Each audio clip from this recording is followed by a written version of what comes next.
ஒரு நம்பிக்கை இருந்துட்டாலே போதும், எப்பேற்பட்ட ஒரு பிரச்சனைகளையும் ஜெயிக்கும். அது மட்டும் இல்லை,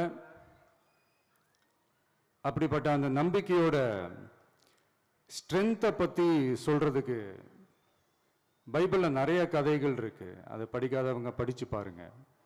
அதில் குறிப்பாக உன்னை பற்றி சொல்லணும்னா,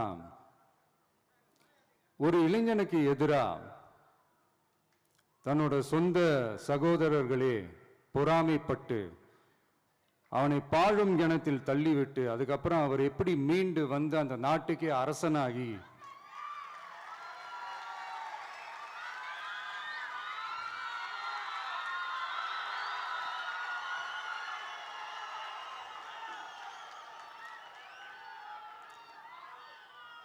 அந்த நாட்டுக்கே அரசனாகி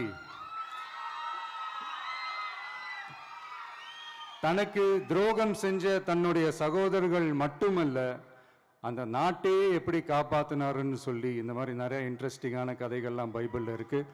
படிக்காதவங்க படிச்சு பாருங்க. அந்த குறிப்பிட்ட கதை யாரை பத்தின கதைன்னு நான் சொல்லி தெரிய வேண்டிய அவசியம் இல்லைன்னு நினைக்கிறேன். அது உங்க எல்லாருக்குமே நல்லா தெரியும்.